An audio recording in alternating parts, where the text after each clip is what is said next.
This time a small, well, maybe not so small, review of the British drama television film, which was in really a TV series of some kind, a small TV series of 4 episodes, I think, which are sometimes combined in 2 volumes of normal film. It's called The Fortunes and Misfortunes of Moll Flanders, and it's exactly the same title as the novel it's based on and its adaptation of. The novel by Daniel Defoe, the master of English novel, and one of the first novelists in the Western world and everywhere, and also the one of the first authors who have written novels which were talking stories of normal people, not some Don Quixotes and crazy people like that, crazy nobility people like that. So normal people, normal city and townsmen, and so on.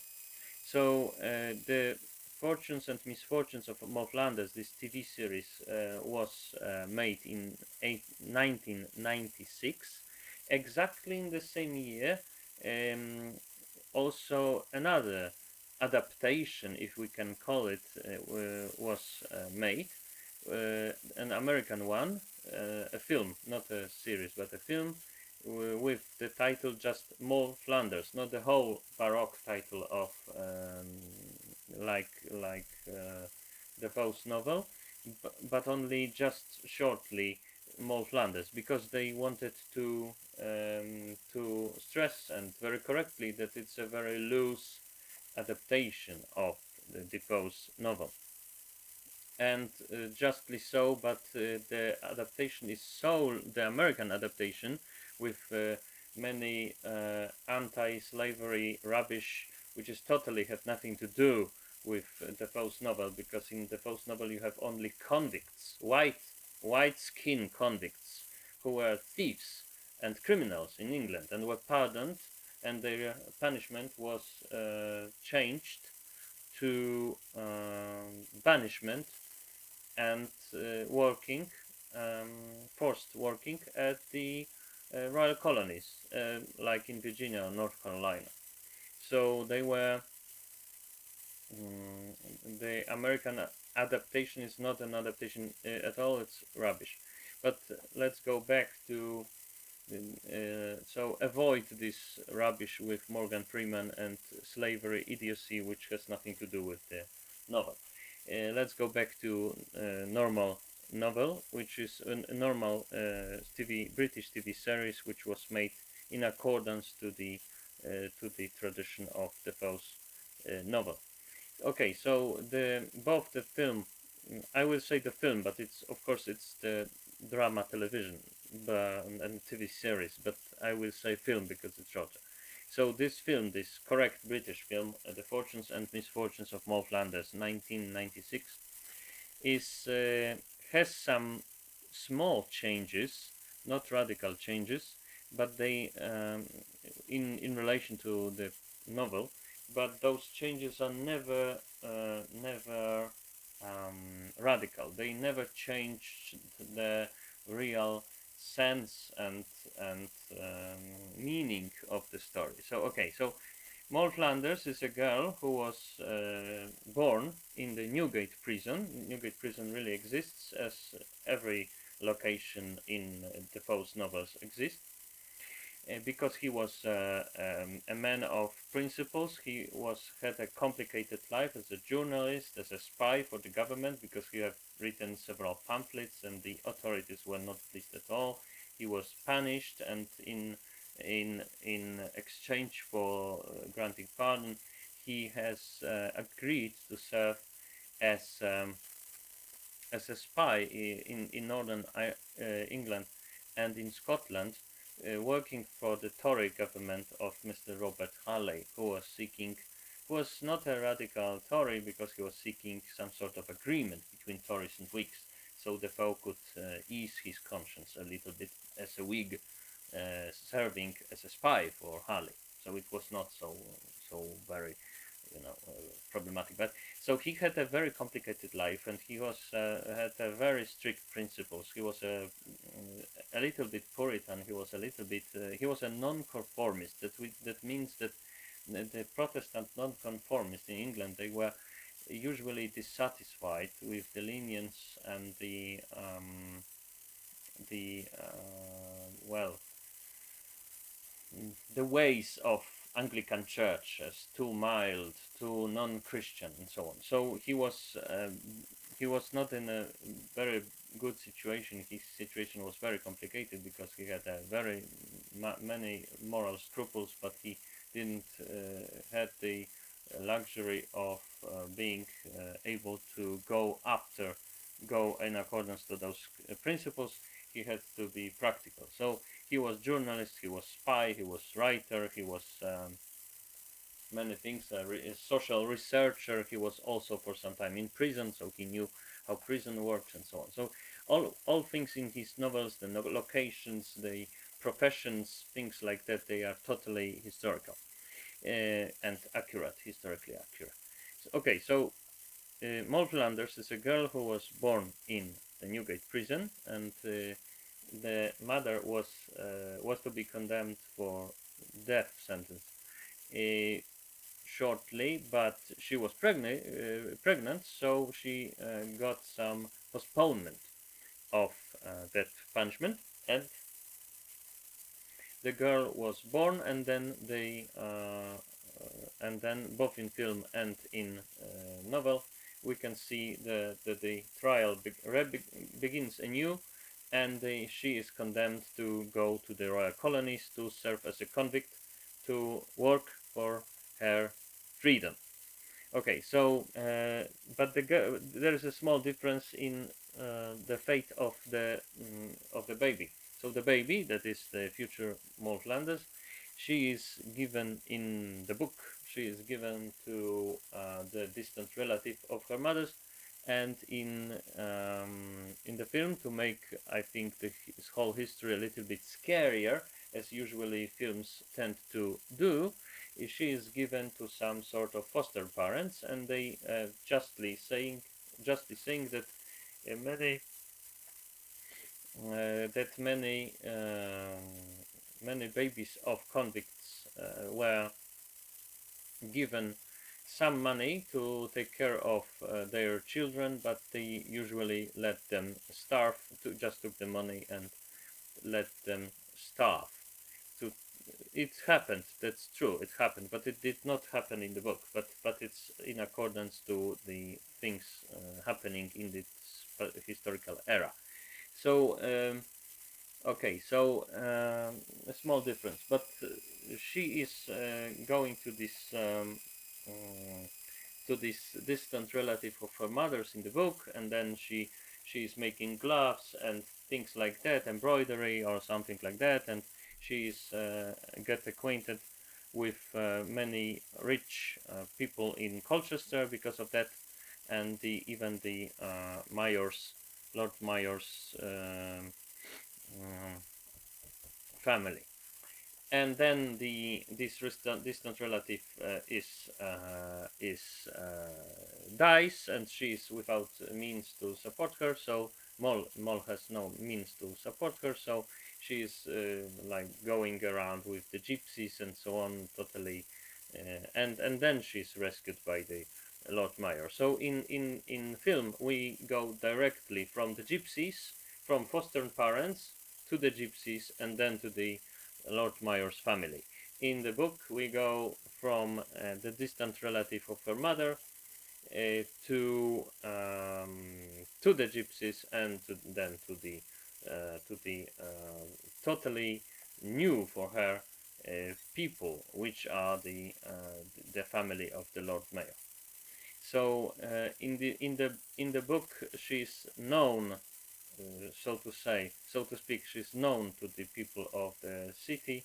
In the book, in the film, she's rather unknown. But what is happening in this film and the book afterwards is pretty similar. So she is living with this Lord Mayor's family, and when she turns 18, she's living there as something like in between a servant and a member of family. And she does not complain because it's have some advantages and disadvantages as both. So she is using like French lessons a little bit and music lessons because they are of course destined to the daughters of the Lord Mayor, but she's using the opportunity to learn something. And in the book, she's just have this opportunity and uses it. In the film, she's exceeding in those. She's very good at singing in French and so on. So whereas the daughters who have these paid lessons, they are negligent in their learning, which is like this Cinderella factor a little bit is pumped up, but is it's still a very minor, very small difference, and it's in the spirit of the novel, which makes those small alterations totally legitimate and okay. Yes. Okay. So the older son of the Lord Mayor's in the Lord Mayor's family is wanting her carnally, but says many things about love and so on. So she is, and he's handsome. So she is falling for him, and in the same time, just slowly afterwards, and she is becoming his mistress in secret, of course. And the younger brother is more romantically involved, and he wants to her also emotionally and romantically, and he's even ready to be deprived of any inheritance. It doesn't make any difference for him. He would beggar around with her if that would be God's will or something. So, um, both in film and novel, in novel and film, we see the elder brother who is not wanting to endanger his inheritance and his status as the elder brother and the main heir of the family, and he convinces her to marry the younger brother. She is not willing, but she complies. So she is marrying the younger brother, living with him for 5 dull but gentle years, and he is behaving properly, but no romantic things. And in the film, she's not reproaching herself for being so indifferent to her husband, uh, but to whom she is not attracted to, but who was a good man. In the book, she reproaches herself a little bit about it. But both in novel and the film, this topic is well on 3 pages only and like 2 minutes in the film. So okay, so then she goes to London. It's very plainly stated that it's London in the film. In the book, it's not so obvious, but she is also have some sort of adorators in already in Colchester. So we don't really know if she moved from Colchester or not. But she left her 2 babies behind, and they were the babies she had with her husband. That is the younger son of the Lord Mayor, and those 2 sons, I think, are to stay with the Lord Mayor. And for today's uh, reader, it can be a little bit shocking that she was not reproaching herself because she was leaving those kids with the Lord Mayor's family.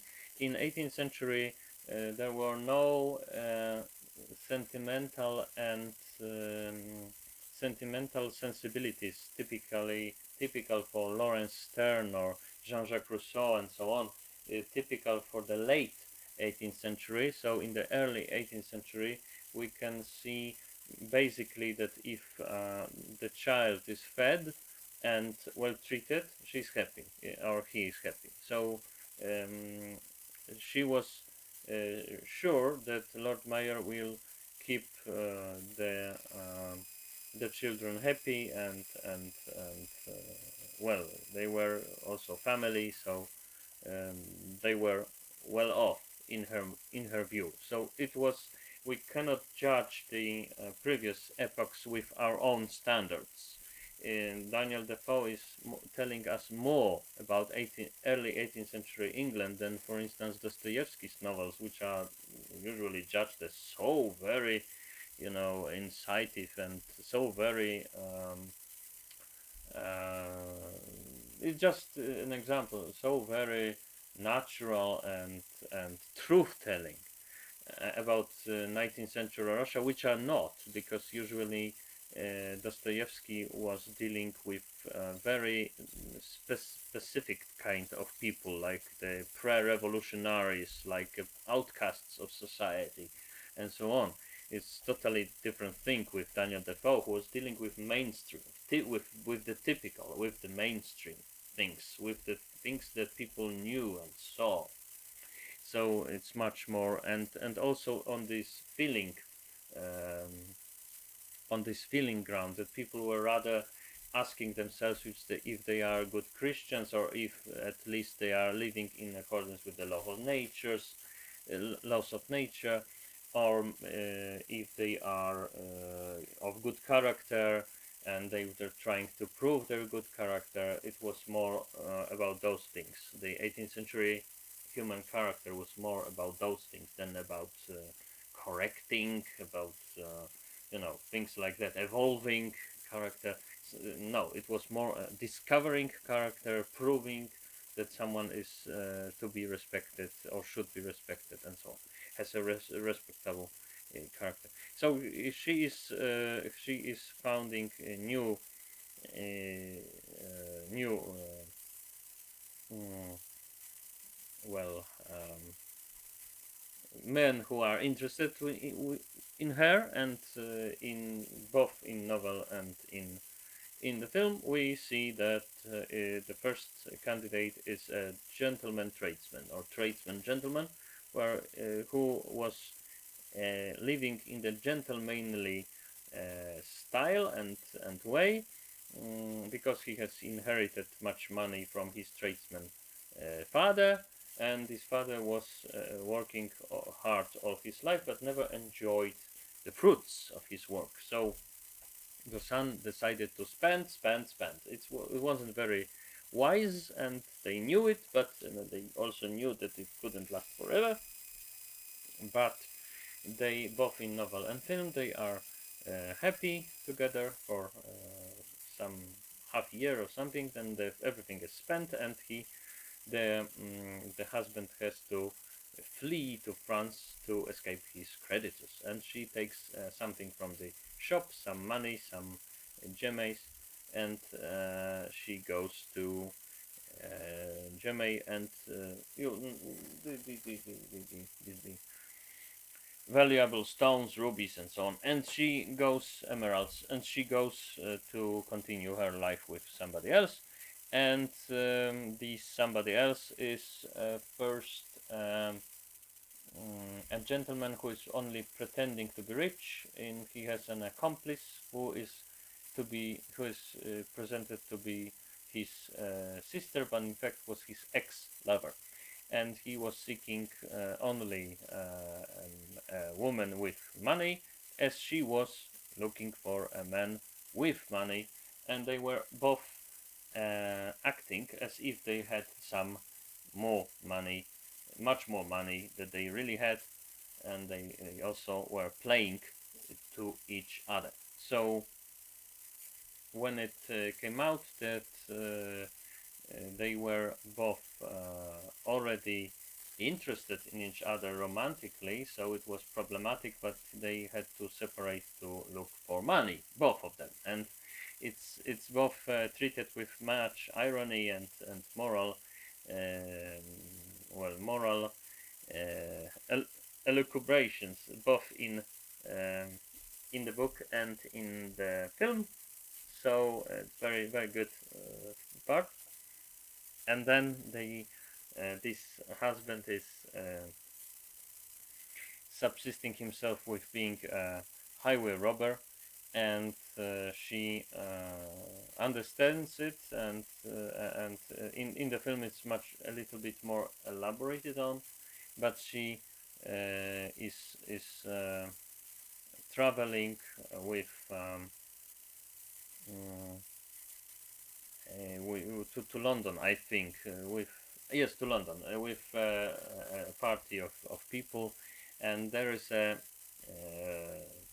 pastor who is a totally rude and person in the film, not so much in the book, but also more important person, a banker who is living, as it will be in the following information, stated that he is living with was living with his with the wife, but in the same time was living really separately from her because she was treating him very bad, sleeping with other men, and he was too much in love to say that's enough. I leave. And uh, meeting and meeting Moll, Flanders, he decides that he is already capable of um, of going away.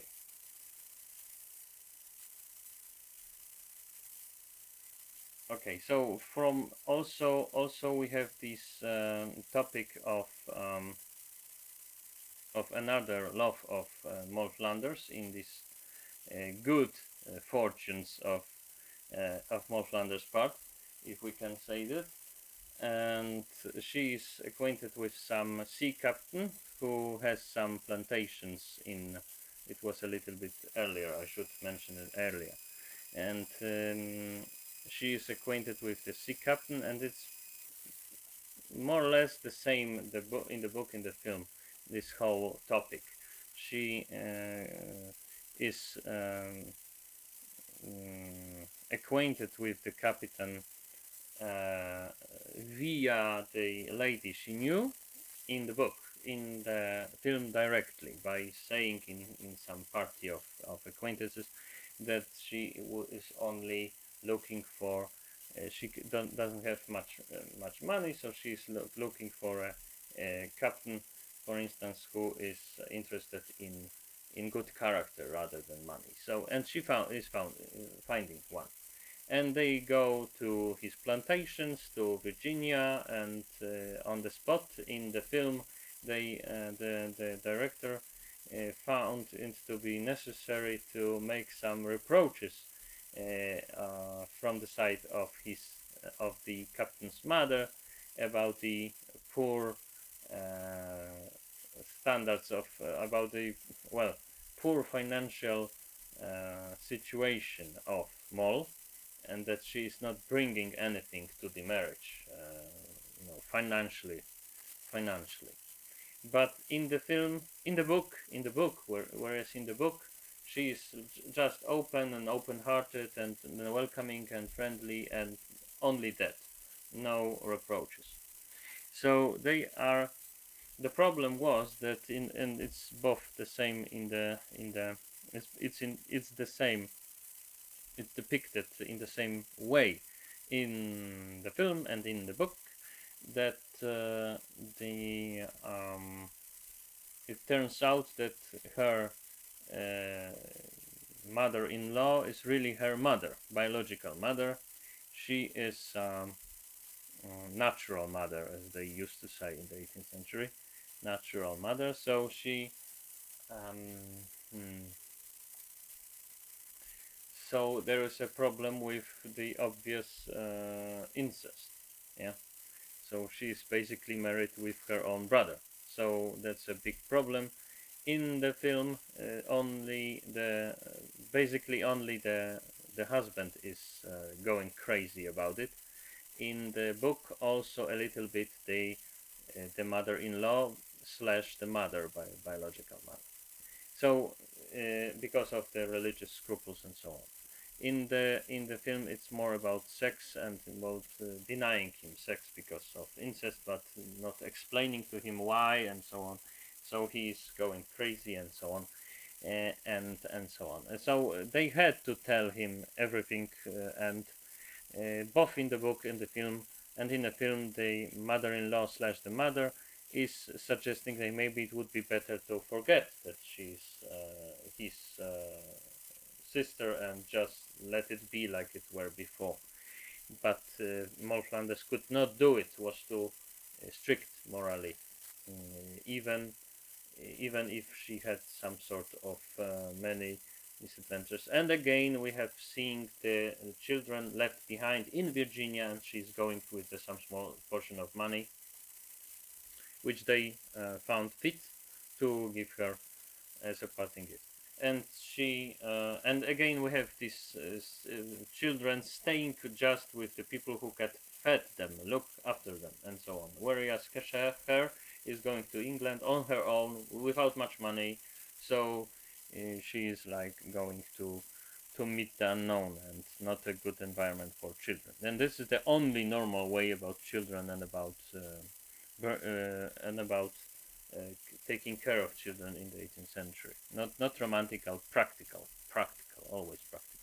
So not sentimental, not sentimental, only practical. So okay, so she is then after all those marriages and so on and so on, the incest one and the non-incest ones, she is.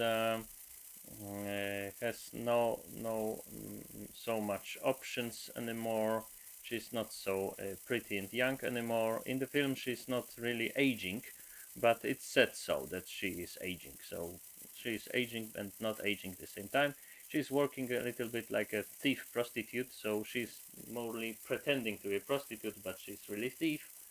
And she also forms a small gang of two people, and we have very large descriptions for many pages of her criminal activities, which in the film are largely depicted, but not as largely, not as richly as in the book. In the book, we have uh, far more this. Far more of this depiction of her criminal activities, which I will not say many things about it because it's not so interesting. Besides, maybe one factor that they were like making chaos. One of those girls, which I mentioned, that she formed some sort of two people gang with another girl, and they were like, one was creating chaos by shouting that she was robbed, and at the same time using the confusion, taking advantage of the confusion. The other was stealing and so on. Or they were like robbing something, and one was going away with the loot, and the other was taking the loot out of the scene. No loot, no loot, no crime, right? And no but unfortunately, her friend is cannot escape justice forever, and it's similarly. So the criminal activities are a little bit depicted in a little bit different way in both film and novel, but it doesn't really changes the thing that she is going lower and lower in the society, and at the end she's pardoned, and she can go to, well, she's partly pardoned. Her she's condemned not to death but to going to the colonies. In the film, it's more drastically depicted, as if it all happens in the last moment, but it doesn't really changes things, does it? So and they are going both as convicts to Virginia, and in the film they are already happy that they are together and they are going to form a new life in Virginia, but convicts or not convicts. But mm, in the in the story, in the original novel, we can see even more of a happy end because they are given money from the inheritance from her mother side, which shocks the husband. That yeah, and by the way, the new husband is really her old husband. That was the guy who became a highway robber because he had no money and he thought that she had money. So it's the same guy. So they are staying, and the only love, really real love of her. So they are staying in Virginia, and they are even prosperous and getting a little bit in touch in the family, but only a little bit. And there is a scene that she where in the film we can clearly the statement that she is not too met with the family of the husband slash brother, and in the from Virginia, and in the uh, uh, in the book she sees the boy that they had together but could not speak with him, and it caused some distress. So when I mentioned that in the 18th century children were usually left not so sentimentally to the place when they had more more chance of surviving, mostly on biological level, then I should probably mention that in the Daniel Defoe's novel, we can see that she is really uh, regretting that she cannot speak with her child and elaborating on those feelings. So it's not so easy, and so on. And but it's presented in such a way as if the feelings for grown-up children, which are not seen for a long time, are bigger than usually it is for children. So of course they had feelings towards family and to children also, but the gradation of the pyramid of requirements for the baby, for the good of the baby, were different. So to sum up, the drama, the television drama, The Fortunes and Misfortunes of Moll Flanders from 1996, of a classic Daniel Defoe's novel from the 1722, I think. So one of the first modern novels in the history, is, I think, the exemplary adaptation of a novel. The changes which are brought to the film are not really changing much of the story, not changing at all the sense of the story, that the life is complicated, and that the strict rules sometimes are helping to stay on the level, sometimes are not, and sometimes we must be practical, sometimes we must be moral, and it's not so easy to distinguish, not so easy to distinguish who is really who, and who is playing who, and things like that. So and we have a wonderful picture of 18th century England, and America in the same time a little bit. So we can see many things, the world of crime, the world of banking, the world of acting, the world of course getting married, and so on. We can see both the aristocrats a little bit, but mostly the bourgeois, the low bourgeois and the high bourgeois, so the townsmen, the tradesmen, and so on. So, and we can see the convicts and the plantations, the white convicts who are just in debt, and they were thieves, and they were banished from England and to settle down in America. So we can see the world which is how it really was, whereas the American version is just playing with history, is just making propaganda for political correctness. So stick to this Moll Flanders, the British one from the 1996.